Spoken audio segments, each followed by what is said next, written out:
right? And I would like to say he's definitely been a distraction in the locker room. And just I want to say, making the chemistry just off with your team is not something that you want to do. Go out there, ball out. You win, you lose. At the end of the day, you're a great player. Go out there and do what you need to do to win.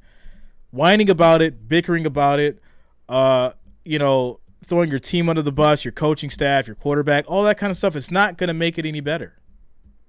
When you take accountability and you sit back and you focus on what you need to do to become a better player, guess what? You're most likely going to benefit from that more so to just griping about not winning. But hey, let's get into this story. Mr. Stefon Diggs. I don't know if anybody has a family here. Everybody has family issues. Everybody has family problems in the house. Like, I was here. I did have a conversation with Coach, and I like to keep things in-house. You know what I'm saying? Like, as a player in this, I've been in the league. I'm going on my 9th year right now. You know what I'm saying? I got more football behind me than I do in front of me. My main focus and my only focus is winning. Super Bowls is everybody say they want a Super Bowl, but we've had legitimate chances at this thing. Like, we've had the team, we've had the coaches, we've had everything that we needed. And as far as us not getting over the hump, I feel like it's always asked for a cause for a conversation. You know what I'm saying? I always wanted to have a conversation, and we have an open door policy. Coach will tell you he has an open door policy. So, okay, I can agree with that, right? If your team's doing bad or if it's not going the way that you would want it to go, winning-wise, right? It's good to have a conversation. It's good to get your team together and figure out a new strategy, come up with different ideas, and, share your gripes and things like that from that point.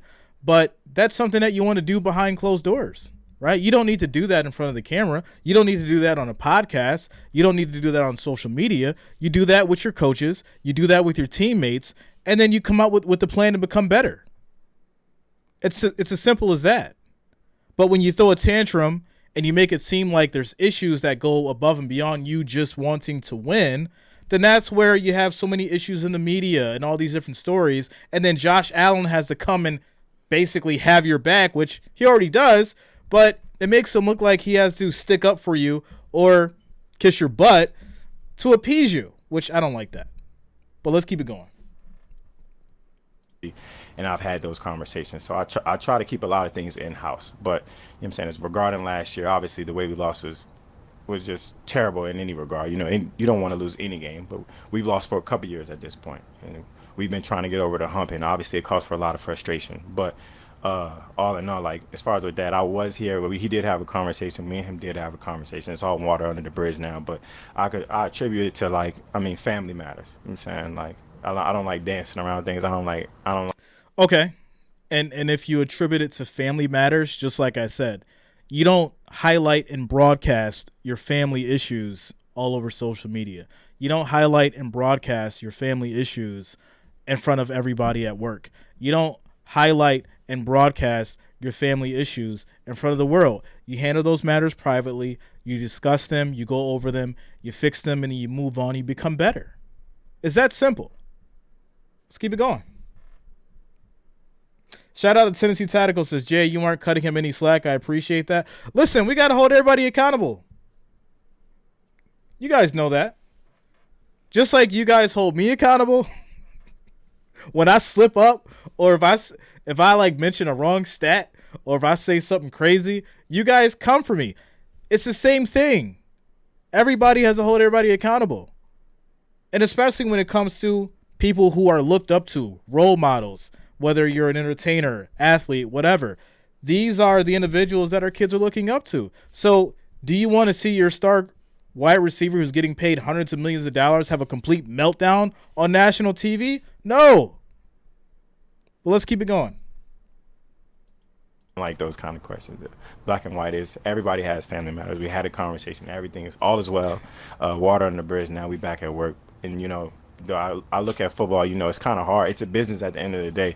But when you go out there and you fight tooth and nail, you put a lot of sweat equity into this thing, it starts to feel like a family. So for me, I kind of keep everything in-house, you know what I'm saying? But at the end of the day, we had those conversations. Everything that we needed to be said was said, and we talked it out as men, everybody involved. All right. That's we engage in That's it. I don't like at the end there how he said they kept it in house because we know that they didn't keep it in house. That's why you had Josh Allen and Sean McDermott saving face for weeks.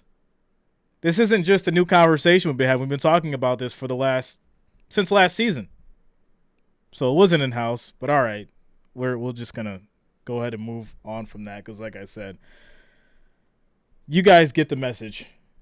If you have issues with your team, with what's going on, and you're upset because you guys aren't winning, keep that actually in house and within your team, and that's going to be it.